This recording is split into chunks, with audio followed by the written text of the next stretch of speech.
नमस्कार, स्वागत है आपका हिमंत प्रदेश न्यूज में और मैं हूं भानु प्रकाश नेगी।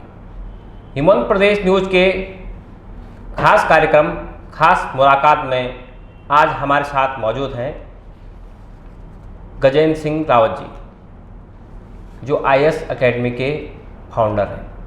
सर, सबसे पहले तो आपका स्वागत करेंगे। चलिए। नमस्कार जी सर जी, जो आपका अभी तक का काम रहा है जी, उसमें जो है बहुत चर्चाएं होती हैं और एक क्रीमी लेयर भी आपने जो है लेके आए हैं अपने मेहनत के दम पे और लगातार आप प्रयास करते हैं। लेकिन उससे पहले हम आपका एक परिचय जानना चाहते हैं। हमारे जो दर्शक हैं वो आपका एक परिचय जानना चाहते हैं, क्या आप हैं कौन? अच्छा जी।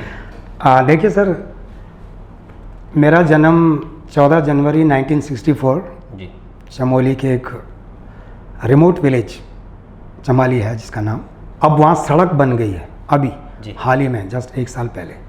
तो वहाँ जन्म हुआ। तो प्रारंभिक और प्राइमरी जो एजुकेशन शिक्षा थी मैंने वहाँ से लंगासू है वहाँ पे एक जगह जी लंगासू कर्णप्रयाग और नंदप्रयाग के बीच में है जी। तो वहाँ अपनी प्राइमरी एजुकेशन मैंने ली। जी। उसके बाद 1970 में हमारे फादर आर्मी में कैप्टन रह चुके हैं। उसके बाद ही ज्वाइंट BSF, तो वो हमें नीचे ले आए देहरादून। मतलब यूँ सोचे कि उस ज़माने में पलायन तो नहीं कहते थे, लेकिन शहर की तरफ पहले हम लोग ही आए, है ना। एंड मैं और हमारी माता, हम दो देहरादून आ गए। यहाँ पर माय फादर ही एडमिटमेंट, उन्होंने एक बहुत अच्छे स्कूल में मेरे को एडमिशन दिलाया, पब्लिक स्कूल। तो वहाँ मैं I was in 3rd class और देहरादून में आया तो इंग्लिश मीडियम था, वो पूरा हिंदी मीडियम। मेरे को हिंदी भी ढंग से नहीं आती थी, खाली गढ़वाली जानता था मैं। अब यहाँ इंटरव्यू लिया गया मेरा और इंग्लिश में, मैं तो इंग्लिश बहुत दूर की बात है, हिंदी नहीं जानता था। पर फिर वहाँ प्रिंसिपल साहिबा, she was a very nice lady, उन्होंने कहा कि हम इनको 3rd क्लास में नहीं, 2nd में भी नहीं, 1st में रखेंगे। तो मेरे वो 3 साल पहाड़ के तो बर्बादी हो गए, पर चलो कुछ पाने के लिए कुछ खोना पड़ता है। तो I was in 1st class. उस टाइम लोअर KG अपर KG नहीं होता था उस समय। तो यहाँ से शुरुआत हुई मेरी पब्लिक स्कूल की, सो कॉल्ड इंग्लिश मीडियम। वो स्कूल के बाद देन आई शिफ्टेड, दूसरे स्कूल में गया। फिर फादर साहब की पोस्टिंग हुई दूसरी जगह, तो उन्होंने फिर मुझे हॉस्टल में डाल दिया। तो दैट वाज जो आज क्लाइमिंग टाउन में है, राजा राम मोहन रॉय अकेडमी। वहाँ I studied up to class 5th। तो फौज में ऐसा होता ना कि जहाँ जहाँ वो गए, तो जहाँ अच्छी जगह है तो हमें ले लिया, कहीं बॉर्डर इलाके पे तो मैं हॉस्टल में। फिर उसके बाद मैं गया Nagaland, Kohima ji, 6th 7th 8th Don Bosco, father वहीं थे तो आई स्टडीड। वहाँ से फिर मैं गया मसूरी मॉडर्न स्कूल हॉस्टल। वहाँ से फिर मैं गया Gwalior Tekanpur BSF senior secondary school, जो आज केंद्रीय विद्यालय है, 12वीं वहाँ से करी। तो ये आप देखिए कि स्कूल का दौर खुद 7-8 स्कूल 12वीं कक्षा तक, जिसको कहते हैं ना घाट घाट का पानी पिया है। गांव के स्कूल से, पब्लिक स्कूल से लेकर, कॉन्वेंट स्कूल से लेकर के, क्रिश्चियन मिशनरी स्कूल से लेकर के पब्लिक स्कूल। तो ये 12वीं तक। उसके बाद ग्रेजुएशन के लिए Jammu university BSc, masters degree Jammu university MPhil। फिर मैं दिल्ली आ गया for preparation of civil services. ये एजुकेशन का बेसिक बैकग्राउंड है। एंड देन पढ़ाई के साथ साथ वहाँ मैं फिर IAS की तैयारी करने लग गया। तो उस ज़माने में 26 साल और 3 अटैम्प्ट थे, तीनों दिए। पहले अटैम्प्ट में प्री में रह गया, 2nd में मेंस में रह गया, 3rd में बाहर। कोई नहीं। कोचिंग वोचिंग थी नहीं उस ज़माने में ज़्यादा, थोड़ा बहुत कहीं से आगे पीछे से किसी से प्रोफेसर से पूछ लिया तो ठीक है। तो मतलब इसको कहते हैं ना कि एक सेल्फ प्रोपेल्ड मिसाइल, हम खुद ही पढ़ते रहे खूब सारी किताबें। तो चलो वहाँ तक तो पहुँच गए, तभी खुश रह गए। चलो अब फाइनली जब रह गए तो अब क्या। आजकल के भी कई हज़ारों लाखों बच्चे, उनके जहन में यही प्रश्न होता है जो रह जाते हैं। तो जो मैंने किया वो वही कर सकते हैं। Then I started teaching. जब इतने साल का अनुभव हो गया, 3 साल खुद तैयारी करी, तो ये तो ज़रूरी नहीं है कि बने नहीं तो आप बनाएंगे नहीं। और शायद ऊपर वाले को ये था कि भाई तूने जो है बनना नहीं है IAS, तूने बनाना है शायद। इसमें कूद गया मैं, पहले दूसरे इंस्टीट्यूशन में पढ़ाया, फिर अपना खोला। तो ये शुरुआत वहाँ से थी। तो चलो with the blessings of God काफ़ी सारे दिल्ली में हमारे IAS IPS IRS स्टूडेंट्स हैं, बड़े बड़े रैंक पे। बहुत लंबी चौड़ी लिस्ट है, अभी नाम अभी क्या बताएं। देहरादून की लिस्ट मैं आपको दे सकता हूँ, दिल्ली की बहुत पुरानी लिस्ट है। So that was the base. लेकिन एक चीज़ जो मन में बार बार रुक रही थी, उत्तराखंड के बच्चे उस वक्त नहीं थे ना के बराबर। अब तो सारे दिल्ली ही जाते हैं, अब तो दिल्ली गढ़ बन गया है IAS का। हमारे टाइम पे गढ़ IAS का नहीं था, उस वक्त CS CS SWA का था। पर फिर भी धीरे धीरे यूपी बिहार के बच्चे भी आ रहे थे। तो सर मेरे पास सबसे ज़्यादा बच्चे यूपी और बिहार के थे। मैंने कहा हमारे उत्तराखंड के क्यों नहीं है। तो मैं विवेकानंद का भक्त हूँ। विवेकानंद जी ने कभी कहा था कि कभी वक्त था कि जब शिष्य गुरुजनों के पास जाते हैं, अब ऐसा भी होना चाहिए कि जब गुरुजन शिष्यों के पास जाए। फिर मैंने सोच लिया कि अब अगर उत्तराखंड के बच्चे मेरे पास दिल्ली में नहीं आ रहे हैं उस वक्त, अब तो बहुत हैं, I will go to Uttarakhand. मैं देहरादून आ गया। 2002 से 5 तक एक्सपेरिमेंट किया मैंने 3 साल कि यहाँ चलेगा कि नहीं चलेगा इंस्टीट्यूट। देखा कि ठीक है, अपॉर्चुनिटी तो है, अगर ढंग से तालीम दी जाए, शिक्षा दी जाए, कोचिंग दी जाए तो बच्चे तो निकलेंगे यहाँ के भी। तो ये मेरी जर्नी शिक्षा की, रिजेक्शन की, कोचिंग इंस्टीट्यूट अच्छी चलाने की, तो फिर मैं यहाँ पहुँच गया हूँ, अभी आपके सामने हूँ। अच्छा सर, इसके साथ साथ एक आप NGO भी चला रहे हैं। अगर इस कोचिंग सेंटर की अगर बात करें, ये तो कमर्शियल है, लेकिन इसके साथ में जो फ्री तालीम देने की बात, बिल्कुल बिल्कुल, तो वो किस तरह का है, किस नाम से है आपका? ये तो जो रावत आइस अकेडमी, ये तो कमर्शियल इंस्टीट्यूशन है। जैसे वैसे कोचिंग इंस्टीट्यूट ना बदनाम है बेसिकली जी। तो मैंने कहा ठीक है, बदनामी भी सब जगह चलता है, जो है नाम वाला वही बदनाम है जी। सो उसमें एक चीज़ लगी कि आप पढ़ाई के साथ साथ जिन बच्चों को आप पढ़ा रहे हैं, कोचिंग दे रहे हैं, क्या आप एक अच्छे टीचर की भूमिका अदा कर रहे हैं, एक अच्छे गुरु की? नहीं। अच्छे गुरु की भूमिका ये भी है कि इनको आप जो कोचिंग दे रहे हैं, इनसे फीस ले रहे हैं। कुछ ऐसे बच्चे भी हैं जो गरीब हैं, जो फीस नहीं दे सकते, उत्तराखंड के हैं, पूरे हिंदुस्तान के हैं।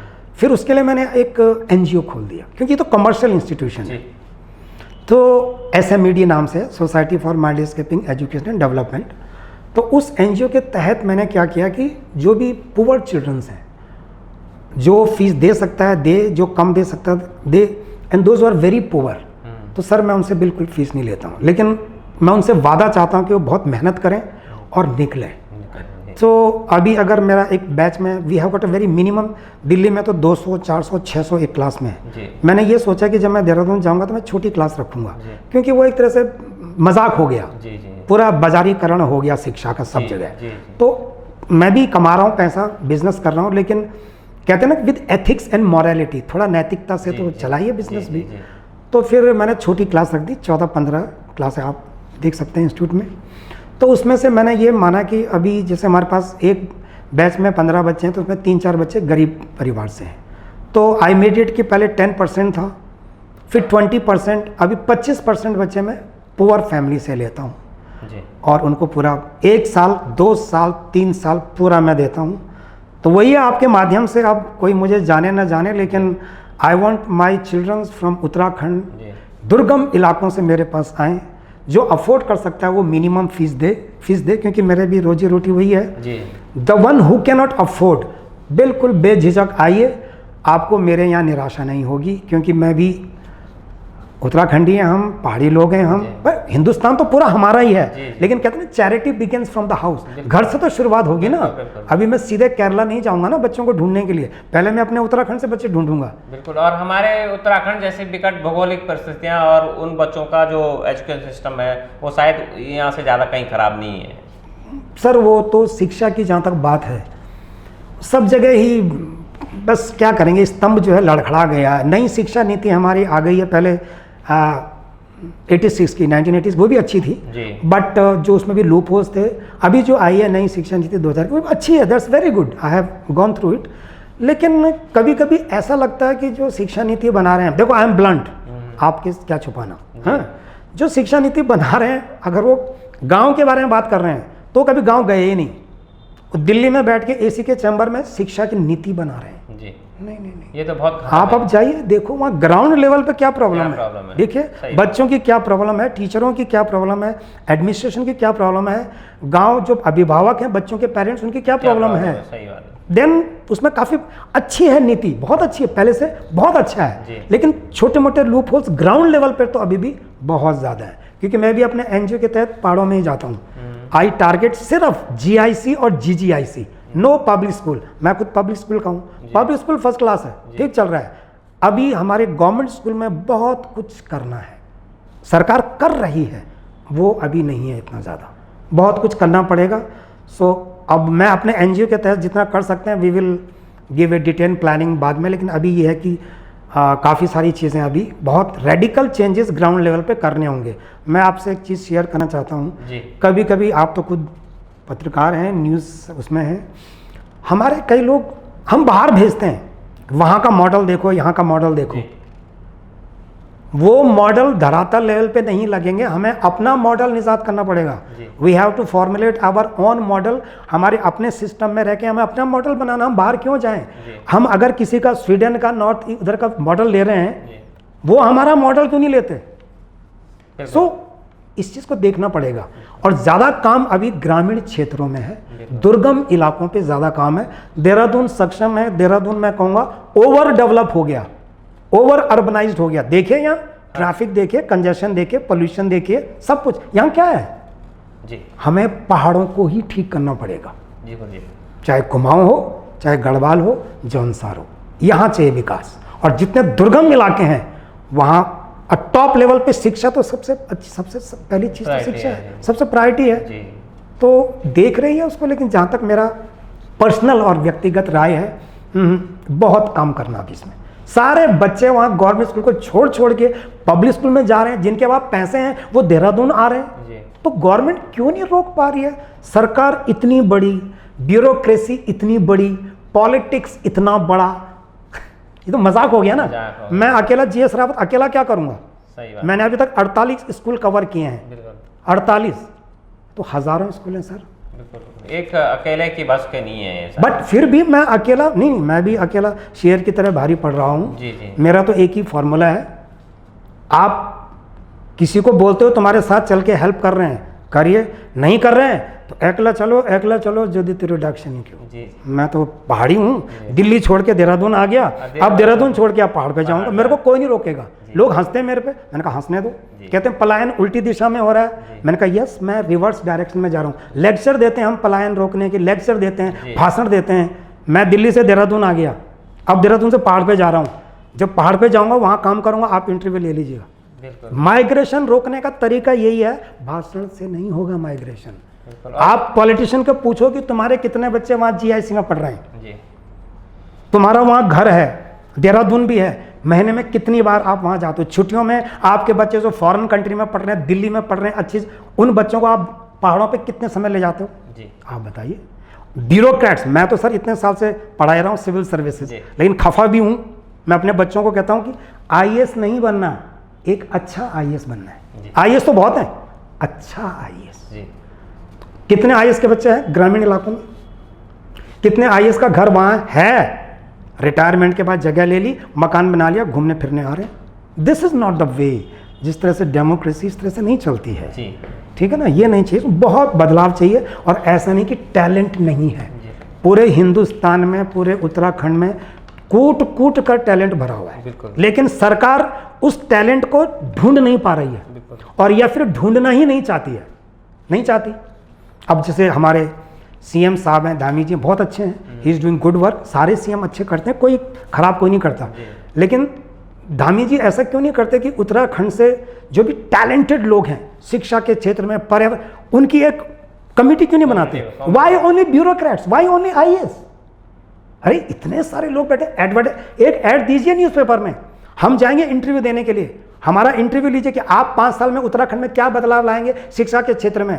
हम बताएंगे सर ये करेंगे, पैसे मत दीजिए, पावर दे दीजिए, पैसे मत दीजिए, तुम ये करके दिखाओ। नहीं किया, पनिश अस, सजा दीजिए, जी। सजा दीजिए। ये हमारी ये तो वचनबद्धता होगी। खाली फंडामेंटल राइट थोड़ी है सर, ड्यूटीज भी तो हैं, बिल्कुल बिल्कुल मौलिक अगर अधिकार है तो कर्तव्य भी तो हैं। बिल्कुल। तो ये चीज़ होनी चाहिए। बहुत अभी काम है उत्तराखंड में, बहुत कुछ करना है। बिल्कुल सर। और अब जो सवाल आ रहा है कि आपने एजुकेशन सिस्टम की बात बताई, तमाम जो सिस्टम में गड़बड़ियां हैं और उनको ठीक करने की भी बात बताई।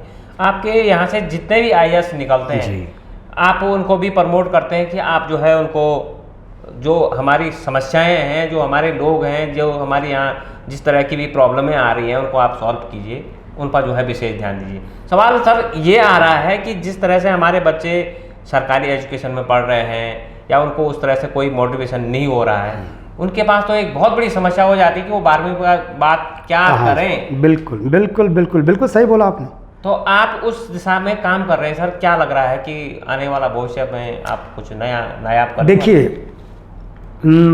कई चीज़ें ऐसे होती है जो हकीकत अगर बयां करें तो लोग दुश्मन बन जाते हैं जी। हमारे जितने भी बच्चे जिनको मैं कोचिंग देता हूँ IAS IPS के लिए, बहुत अच्छे होते हैं, बहुत मोटिवेटेड होते हैं, बहुत विजनरीज होते हैं। मैं उनको तो बेटा आप सरकार की सेवा करते करते कहीं अपनी ज़्यादा सेवा मत करने लग जाना जी। ठीक है। मैं ये नहीं कह रहा कि ऑल ब्यूरोक्रेसी या IAS भ्रष्ट, नहीं, बिल्कुल नहीं, वो सब ऐसी से नहीं है। बहुत अच्छी तैयारी करते हैं, जाते हैं, लेकिन कहीं ना कहीं कुछ ऐसी चीज़ें हो जाती है ना, वो they become the part of the system.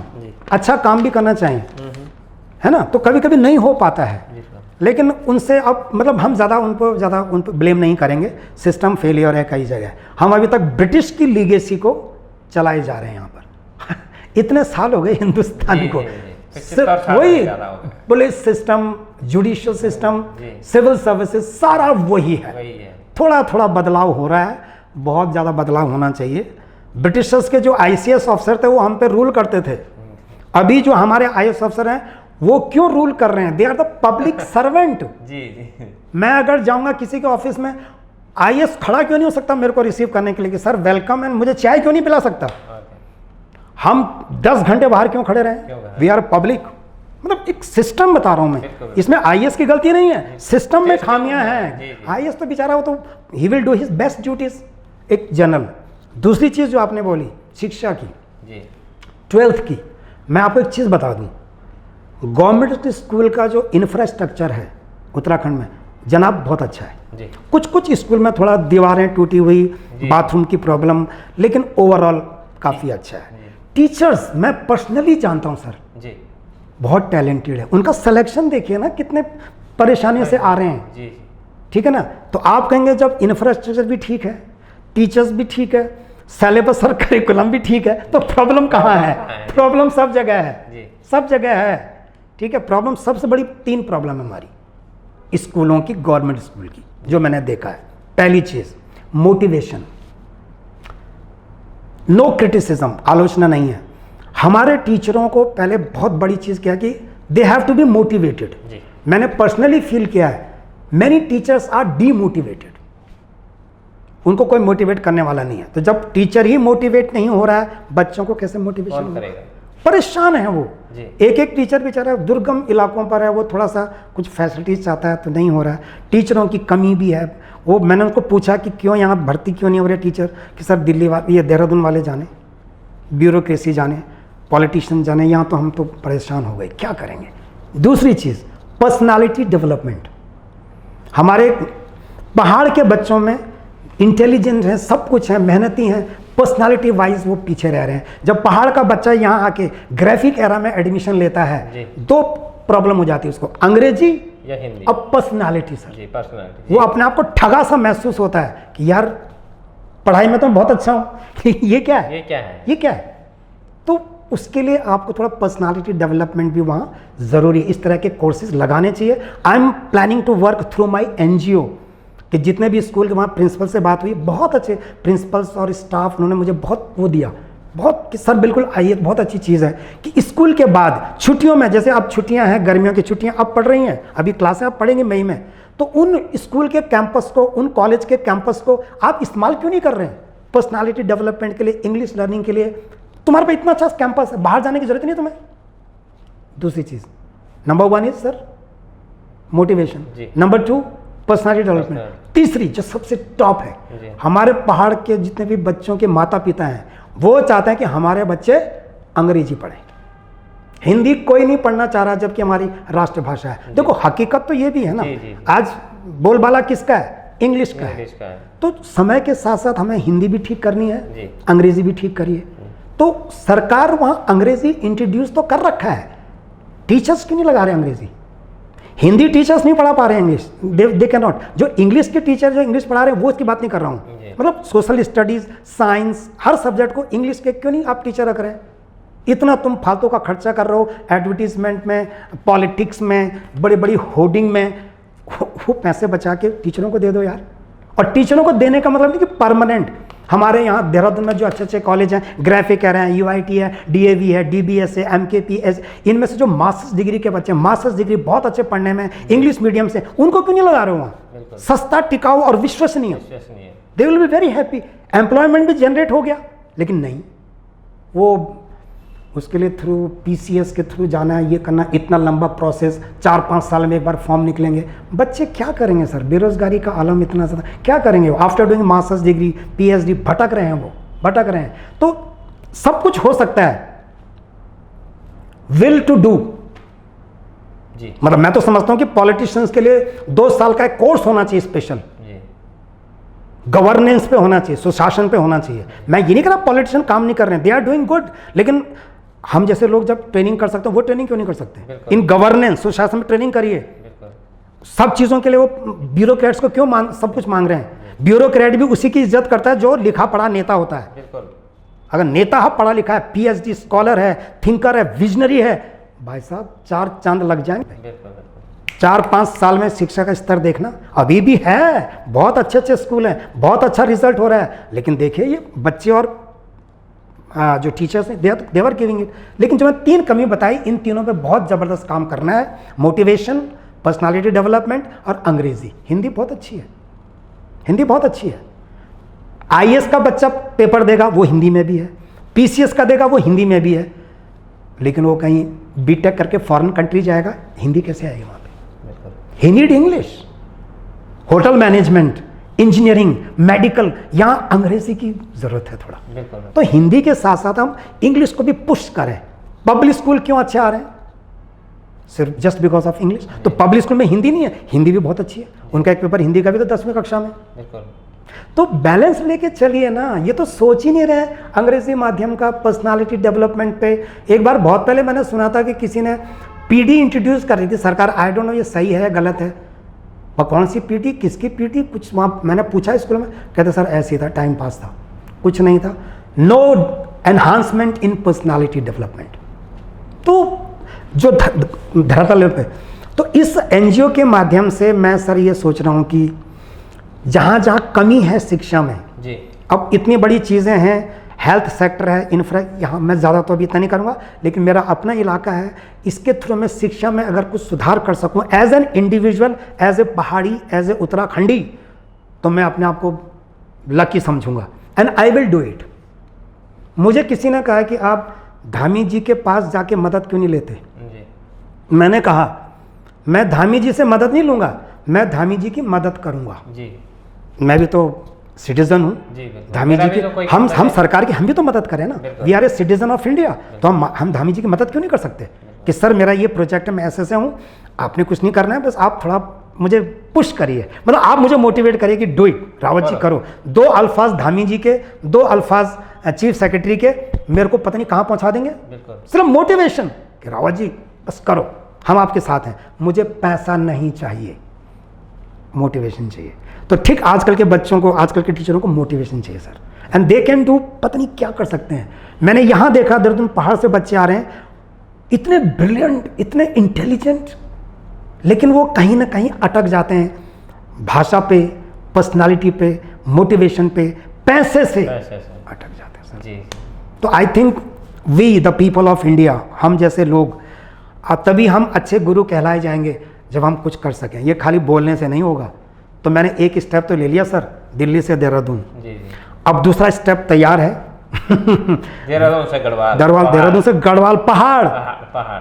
Dehradun में भी बहुत कोचिंग इंस्टीट्यूट हो गए हैं, हो जाएगा, वहाँ चाहिए, वहाँ कोचिंग इंस्टीट्यूट नहीं, एक गुरुकुल सिस्टम जहाँ सब बच्चों के लिए होगा।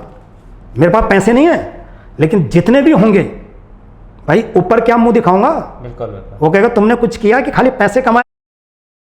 ये जो हमारा सिस्टम है वो जो है विशेष करके हमारा पहाड़ी भौगोलिक क्षेत्र है, क्योंकि उत्तराखंड की अगर बात की जाए तो यहाँ पर क्या अच्छा किए जाने की आवश्यकता है? किस तरह से हमारा जो पहाड़ी बच्चा है उसको जो है एक एजुकेशन सिस्टम में लाया जाए अच्छे, या जो है उन्हीं के संसाधनों में उसे कैसे उसकी पर्सनालिटी को डेवलप किया जाए ताकि वो भी यहाँ के बच्चों के साथ जो इंग्लिश मीडियम के बच्चे हैं उनके साथ वे में आए। बिल्कुल बिल्कुल सर, जैसे मैंने आपको कहा, बट प्रैक्टिकली और धरातल लेवल पे मैंने देखा कि बहुत टैलेंट है बच्चों में। तो उनके स्कूलों में जा के आई हैव टेकन जीके का क्विज कराया है ना, आपकी वो काउंसलिंग कराई, तो देखा तो प्रिंसिपल साहब खुद ही कहते थे सर ये बच्चे इसके जो है 80% है, सर इसके 85% है। गांव में बच्चों के इतनी अच्छी परसेंटेज, कहाँ ट्यूशन, कहाँ एक्स्ट्रा, कुछ नहीं। और वो साथ में वो संडे या किसी दिन छुट्टी करने के लिए वो अपनी माँ के साथ जंगल भी जा रही हैं लड़कियाँ, वहाँ से घास भी काट रही हैं, शाम को वो मॉल भी ढोल रही हैं, and then she is bringing 80%। Hats off to the girls of Uttarakhand. क्या बात कर दी सर। तो अब ऐसे बच्चों को, ऐसी बच्चियों को अगर हम जैसे लोग जो अपने आप को टीचर और गुरु कहते हैं, अगर we are not able to help them, तो फिर लानत है इस सिस्टम पे। आपने जो बोला कि इनके लिए क्या इस तरह के करें कि ये बच्चे बराबर लेवल पे आए, मतलब एक पहाड़ का बच्चा एक दूर धारचूला में जो पढ़ रहा है, चमोली में एक पढ़ रहा है, दूर दराज उत्तरकाशी के किसी दुर्गम गांव में पढ़ रहा है, वो यहाँ के सेंट जोसेफ्स अकेडमी के बराबर, सेंट थॉमस अकेडमी के बराबर, Jesus and convent of Mary के बराबर, ब्राइटलैंड के बराबर बच्चे के बराबर कैसे आएगा? सिंपल है सर, सरकार, एनजीओज, बहुत अच्छे लोग, अभिभावक, टीचर्स, ये जब सब मिलके कुछ ना कुछ अपना सहयोग और योगदान दें। जैसे अगर मैं एक छोटा सा एग्जांपल देता हूँ अपना एनजीओ का, हम 5 या 10 स्कूल ले लें, मैं I am going to take it with the permission and government के। देखते हैं देगी कि नहीं सरकार वही परमिशन, पता नहीं, अच्छी चीज़ के लिए नहीं देती वो, बता रहा हूँ मैं, लेकिन फिर भी मैं देखूंगा भाई मुझे दीजिए। हमारे बड़े अच्छे अभी मिनिस्टर साहब हैं, धन सिंह रावत जी, सुना है बहुत अच्छे हैं, अच्छी बात है। एक दिन मुलाकात हुई लेकिन ढंग से नहीं हुई, उन्होंने कहा था कि आना, तो बहुत अच्छी चीज़ है, I think he will help, अच्छी बात करेंगे इसमें। तो मैं 10 स्कूल मैं ले लेता हूँ, सरकार से एक पैसा नहीं चाहिए, 2 तो सही मौका। हम इन चीज़ों को जहाँ पर भी कमजोरियाँ हैं, लूप होल्स हैं, उसको हम लोग ठीक करते हैं। जहाँ जहाँ पे सरकार की ज़रूरत पड़ेगी, कानून बनाने की ज़रूरत पड़ेगी, रिसोर्स की ज़रूरत, थोड़ा सा आप लोग देख लीजिए। तो अगर हम जैसे एनजीओ, हम जैसे लोग 10-10, 15-15 स्कूल ले लेते हैं, आप बताइए क्या स्थिति ठीक नहीं होगी? We will increase their English. हमारे पास तो है ना सब कुछ, पर्सनालिटी, ये सब हम कर लेते हैं ना। उनको उसके बराबर लाने में सर ये एक रात में या एक महीने में तो नहीं होगा, इसमें वक्त लगेगा। लेकिन हमें किसका चाहिए आशीर्वाद? ब्यूरोक्रेट्स का आशीर्वाद चाहिए, पॉलिटिशियंस का आशीर्वाद चाहिए। क्यों नहीं होगा काम? लेकिन अगर ये लोग देंगे तब ना, वो कहेंगे नहीं ठीक है जो चल रहा है फर्स्ट क्लास चल रहा है। मैं एक स्कूल में गया था, मैंने कहा काउंसलिंग देनी है यहाँ कि 12वीं के बाद बच्चा क्या करेगा? कहते काउंसलिंग तो यहाँ रोज ही होती है, रोज होती है काउंसलिंग। कौन सी काउंसलिंग हो रही है इसका पता नहीं है। मतलब चलो फिर भी चलो कोई बात नहीं भाई, किस तरह की काउंसलिंग, कैसे काउंसलिंग, बच्चों से पूछिएगा तो 12वीं के बाद साइंस के बाद क्या करेगा, कम से कम 10 ऐसे इलाके बता दे जो 12वीं के बाद तेरे लिए खुल रहे हैं जी।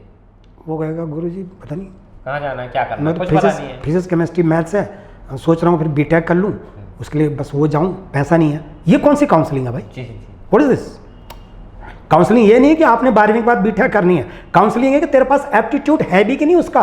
कहीं ऐसा नहीं बीटेक करने, BTech first second third year करने के बाद में तुझे लगा कि तेरे लायक की नहीं है बीटेक, तू नहीं कर सकता उसको, तो फिर वो काउंसलिंग किस तरह की थी? वो कैच देम यंग।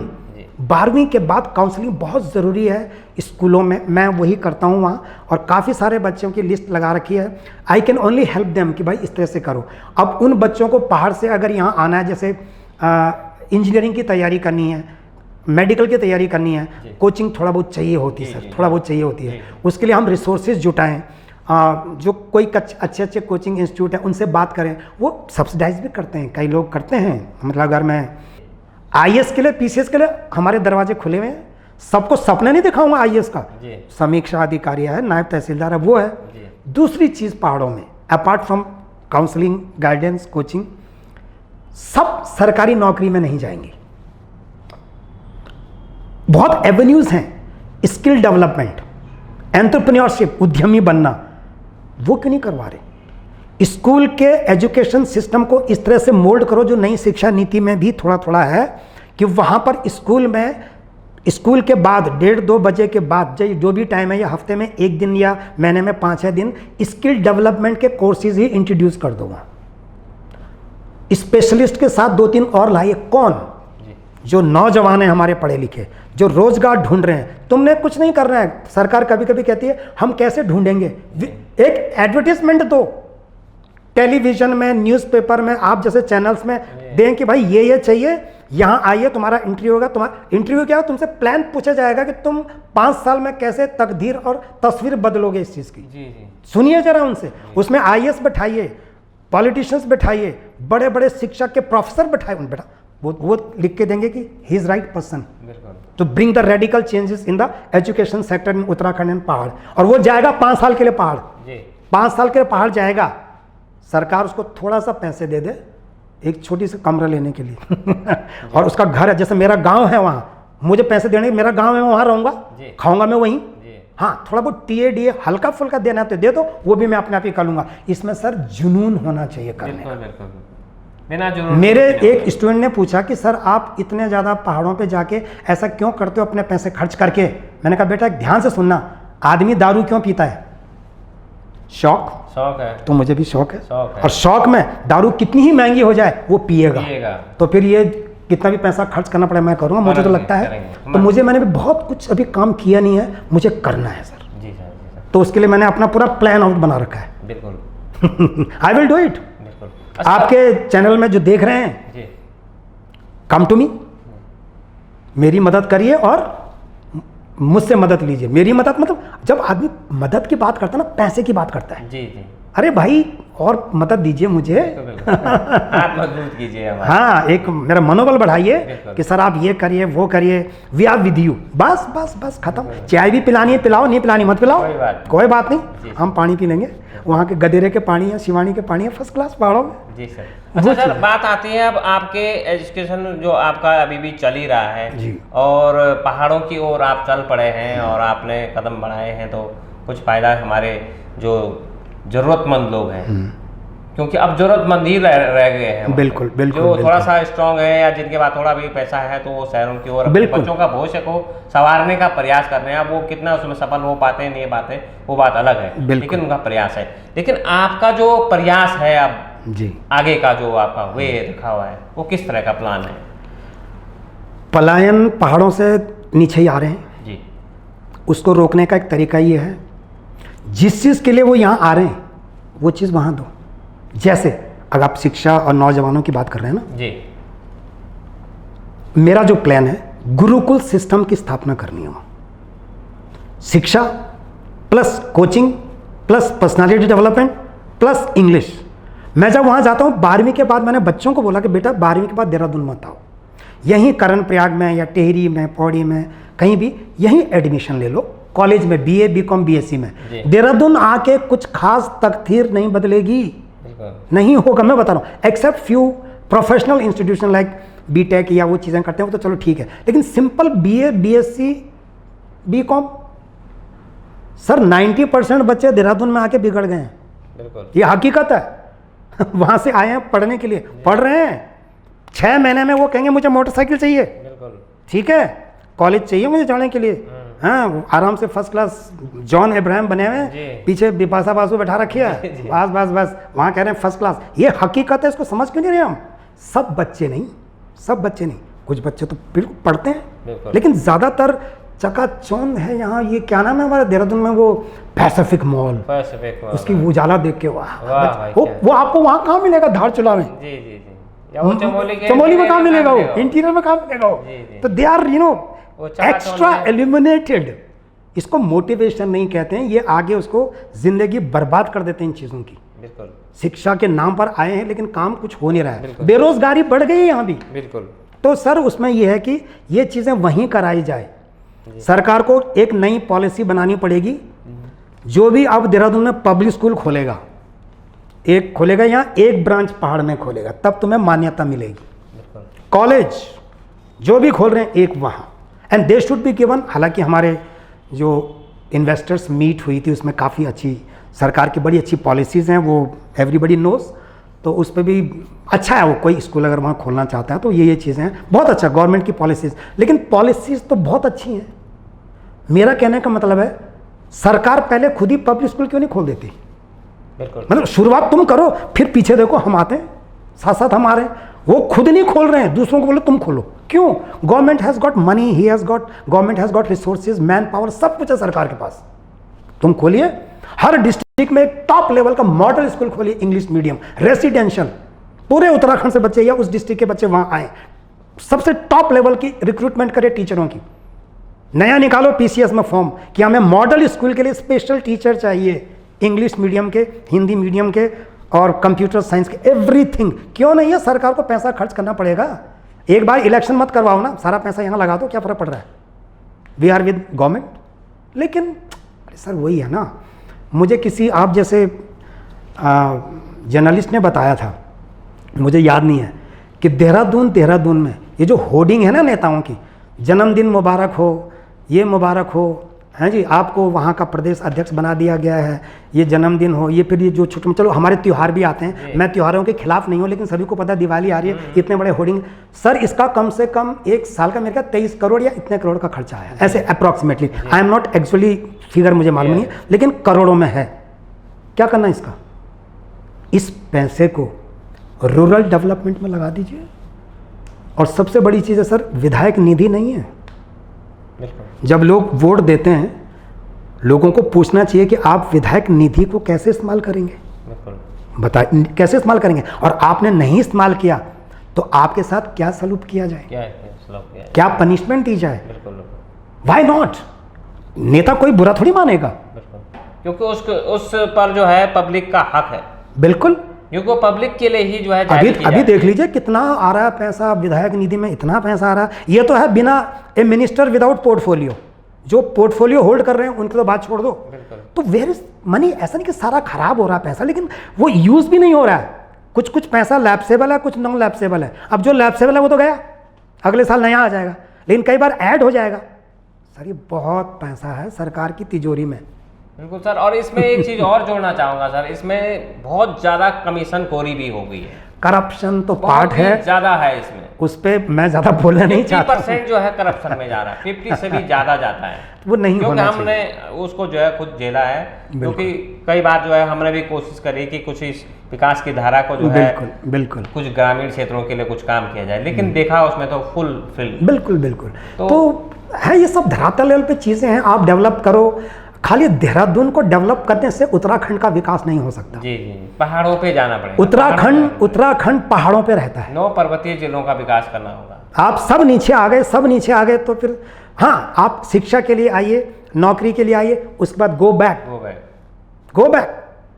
वो सबसे अच्छा है। हमारे वहां से जो नीचे आ गया वो जाने के लिए रेडी नहीं है। बिल्कुल। और हमारे तो कुछ नौजवान ऐसे हैं जिनको मैंने पूछा, दे हेट हिल्स, वो कहते हैं वहां पहाड़ में क्या है छी मतलब मैं बता नहीं सकता वो कौन सी स्टूडेंट है दिल्ली यूनिवर्सिटी की, मैं नाम नहीं ले सकता जी, वो बोल रही है। बताओ। तो उससे तो बहुत क्लियर है कि आने वाले समय में क्या हर्ष होने वाला है और हमारी तालीम, हमारी शिक्षा किस तरफ जा रही है। हम अपने नौजवानों को तो अपने हेरिटेज के प्रति वो, हालांकि कुछ ऐसे एनजीओ, कुछ ऐसे लोग हैं जो बहुत काम कर रहे हैं सर इस पे, उत्तराखंड की संस्कृति पे काम कर रहे हैं, बहुत अच्छे हैं, है ना। अभी नाम क्या बताना, but they are doing very good. लेकिन कुछ तो टाइम वेस्ट, और सर टाइम वेस्ट करने की बात है। तो एक तो एनजीओस पे भी लगाम कसनी चाहिए कि भाई काम क्या कर रहे हैं, इतना फंडिंग ले रहे हैं, इतना पैसे ले रहे हैं, उस पर लगाओ जरा लगाम कसो उस पर, ऑडिट देखिए उसको। और any NGO who has not done any work with in their, उसका रद्द कर दीजिए। सीधी सी बात, मेरा एनजीओ सेल्फ फाइनेंस्ड है, मेरे को ना किसी ने पैसे दिए हैं ना कोई मुझे पैसा देगा। सीधी सी बात है। तो इसलिए मैं अपने उसमें आगे बढ़ रहा हूँ, अपना खुद पैसा खर्च कर रहा हूँ। अब जितना कर सकता हूँ, मैं I am a very confident man, और मुझे पूरा विश्वास है कि मैं उत्तराखंड के लिए कुछ ना कुछ ज़रूर करूँगा। कुछ सालों बाद आप मेरा अगली बार जब इंटरव्यू लेंगे, ऐसे नहीं लेना, उसमें कुछ हो चुका होगा तब तक अच्छा then again we will meet, फिर मिलेंगे। बाकी मैं चाहता हूँ कि भाई जितना मैं मदद कर सकता हूँ, मेरा मेन पर्पज़ तो शिक्षा है, उसमें काम करेंगे। बाकी बहुत सारी चीज़ें हैं, टूरिज़्म के क्षेत्र में, एडवेंचर टूरिज़्म के क्षेत्र में, इको टूरिज़्म के क्षेत्र में, हेल्थ के सेक्टर में, इतने सारे कंपोनेंट्स हैं हमारे उत्तराखंड के लिए। क्या नहीं है सर? आप मेरा पूरा 12 घंटे इंटरव्यू लेंगे, प्लान ऑफ एक्शन देखेंगे तो। But again I don't know कि सरकार चुन क्यों नहीं पा रहे, जो टैलेंटेड लोग हैं उनको क्यों नहीं चुन पा रही है। वाई एवरी मिनिस्ट्रीज़ में ब्यूरोक्रेट्स अच्छे बातें, ये पढ़े लिखे हैं, बहुत मेहनती हैं, विजनरीज भी हैं, पब्लिक में भी बहुत अच्छे हैं सर। कई जो IAS नहीं बन पाए ना, वो भी बहुत अच्छे हैं, बिल्कुल। लेकिन उनको क्यों नहीं ले पा रहे हैं हम? वो भी तो बहुत अच्छे हैं यार, कुछ नंबरों से मेंस में रह तो गया था इंटरव्यू में वो भी तो अच्छा तो उनका भी वही है सब तो नहीं बन सकते, वहाँ भी फिक्स जगह है। देखिए एक से टैलेंट है इंडिया में, हर स्टेट में, उत्तराखंड में, गांव में। एक मैं पर्सनली जानता हूँ बहुत लोगों को, and they are doing very good work. उनको तो मैं सलाम करता हूँ सर, बहुत काम कर रहे हैं, अपना पैसा खर्च कर रहे हैं, काम कर रहे हैं लोगों के बीच। देखो क्या ये सरकार को दिखाई नहीं देता?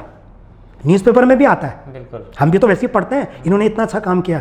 Y they are not being given awarded? उनको सरकार क्यों नहीं बुलाती है? उनको एक मीटिंग क्यों नहीं करती है कि तुम कुछ प्लान लेके आओ, उत्तराखंड में कुछ भला हो जाए, बस करो कुछ, हम हैं तुम्हारे साथ, सब बहुत कुछ हो जाएगा।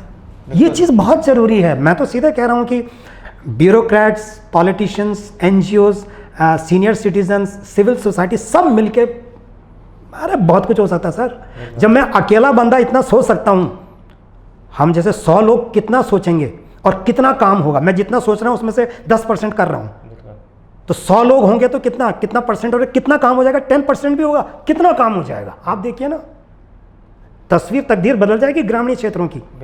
बहुत कुछ है वहाँ करने के लिए, बहुत कुछ है। बिल्कुल पलायन रोकना है, भाषण नहीं देना है, सब कुछ वहीं करो, रोजगार के साधन वहीं करो, शिक्षा वहीं ठीक करो, हेल्थ सेक्टर वहीं करो, सब कुछ वहीं करो। यहाँ देहरादून में नए नए अस्पताल बनाने पे लगे हुए हैं, नए नए जो मंजूरी दे रहे हैं। अरे यार, इंडियन मेडिकल एसोसिएशन है, जो भी है, उनको बोलो कि तुम अस्पताल ग्रामीण, क्योंकि ग्रामीण क्षेत्र में क्या है ना, पैसा नहीं है, बस खत्म बात। तो फिर पब्लिक स्कूल क्यों जाएंगे वहाँ?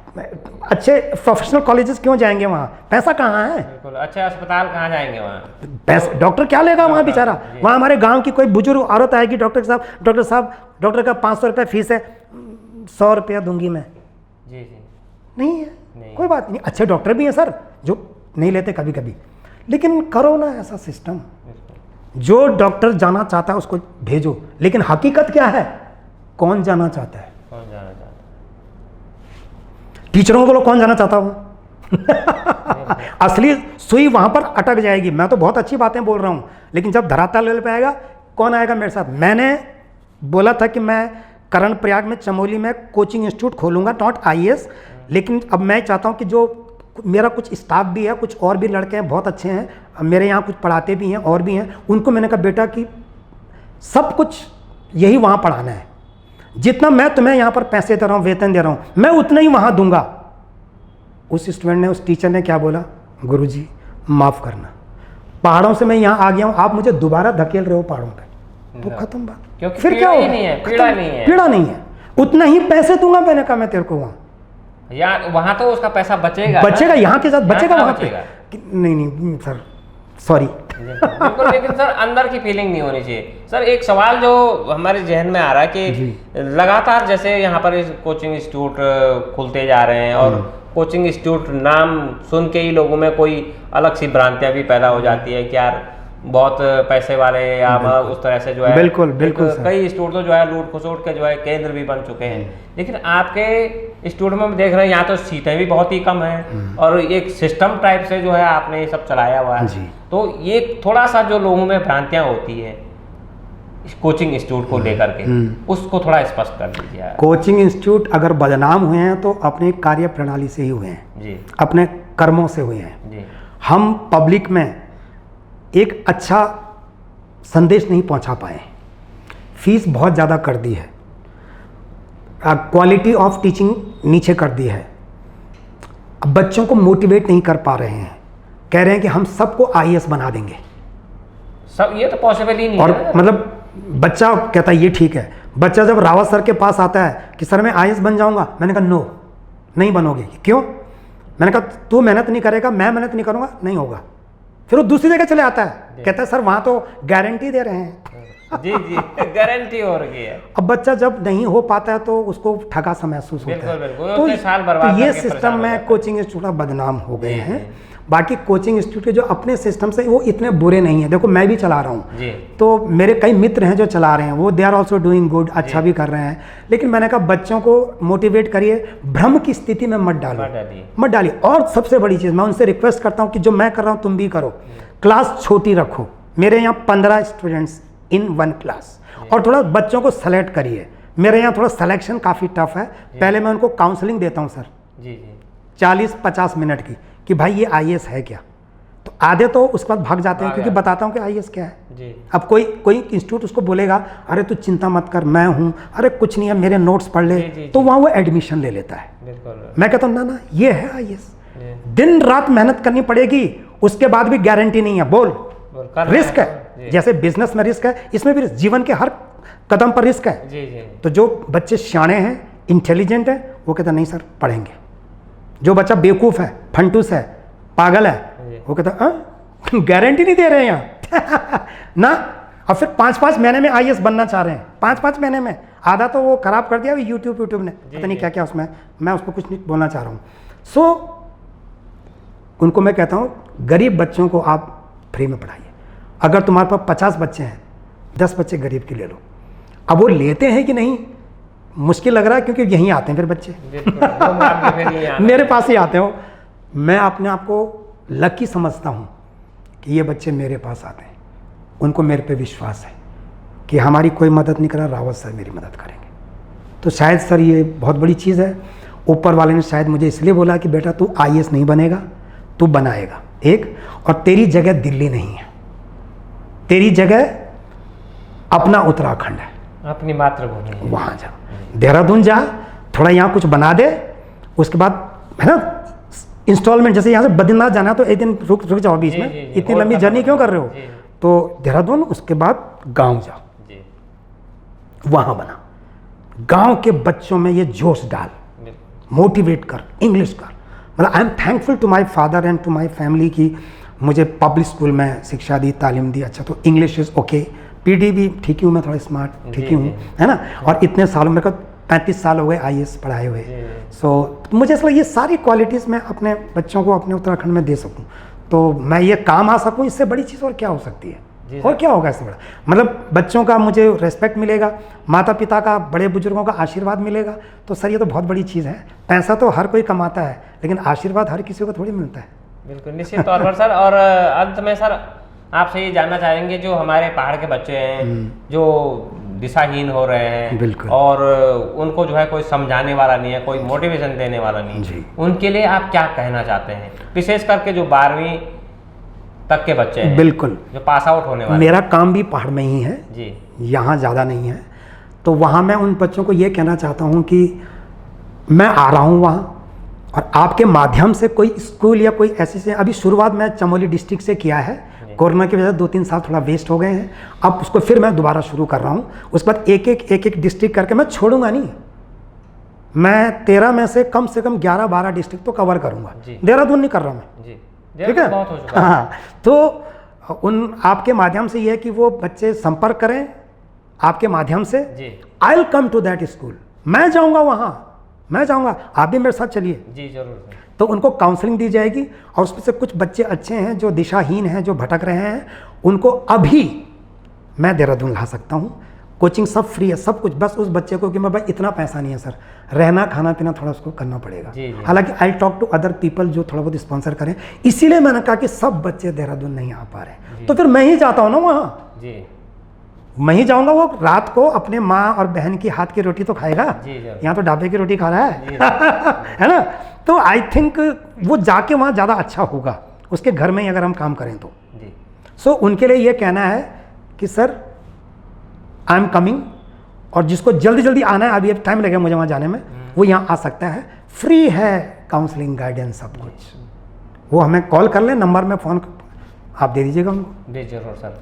तो सर अल्टीमेटली एक चीज़ है, बच्चे जब 12वीं के बाद कॉलेज में आते हैं, उनको बहुत ज़रूरत पड़ती काउंसलिंग की। आजकल भेड़ चाल है, कोई बच्चा कह रहा है मैं होटल मैनेजमेंट करूँगा, तो सब उसके साथ दोस्त होटल मैनेजमेंट, कोई कह रहा है मैं बीटेक करूँगा, सारे बीटेक, कोई कह रहा है मैं इंजीनियरिंग, तो बुराई तो नहीं है उसमें, लेकिन बीच में मध्य रास्ते में जाते जाते उसको ऐसा लगता है कि यार it is not my cup of T, ये तो मेरा इलाका नहीं था, इसलिए उनको काउंसलिंग देनी जरूरी है। हर बच्चे में कोई ना कोई टैलेंट है, तो काउंसलिंग का मतलब ये होता है एप्टीट्यूड, मतलब वो टैलेंट देखो और उसके टैलेंट के मुताबिक उसको आगे के लिए रास्ता बताओ, वो सबसे अच्छा है। हर कोई इंजीनियर नहीं बनेगा सर, हर कोई डॉक्टर नहीं बनेगा, हर कोई आईएएस नहीं बनेगा, तो क्यों किसी बच्चे को बेवकूफ़ बना रहे हो तुम कि तुम आ जाओ यहाँ मैं तुम्हें आईएएस बनाऊंगा। उसका पैसा तुमने ले लिया ना, लेकिन ईमान का काम तो नहीं हुआ ना, नैतिकता का काम तो नहीं हुआ ना।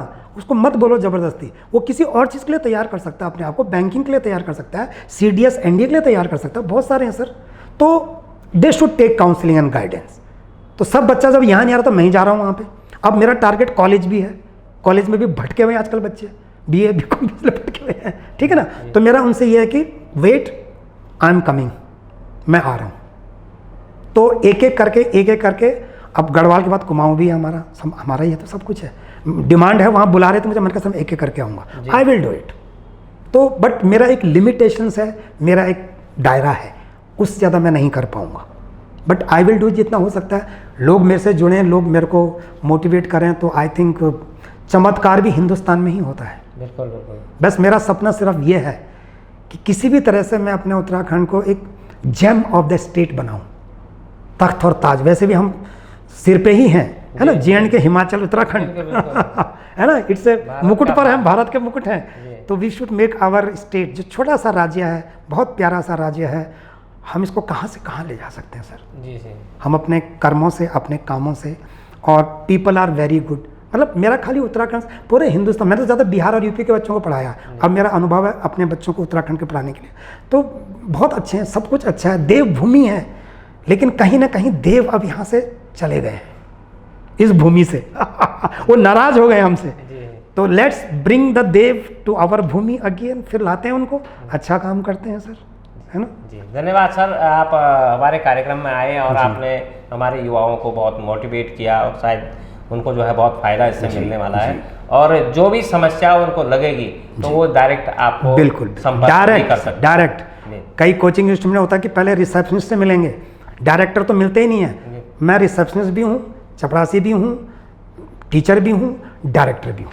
आई am directly accessible to the student, होना तो यही चाहिए। Thank you sir. ठीक है, थैंक यू सर। तो ये थे हमारे साथ गजेंद्र सिंह रावत जी, जो IAS अकेडमी के फाउंडर हैं और उत्तराखंड के एक सपूत कहे जा सकते हैं, जो हमारे पहाड़ के युवाओं को, और पहाड़ी क्यों पूरे देश भर के युवाओं को जो है एक नई दशा और दिशा देने का काम कर रहे हैं। और नया जो उनका जो मिशन है वो हमारे उत्तराखंड के जो पर्वतीय जनपद हैं, जो ज़रूरतमंद बच्चे हैं, उनको जो है एक दिशा देने का है। तो आपको मिलेंगे फिर एक नए वीडियो के साथ, तब तक के लिए नमस्कार।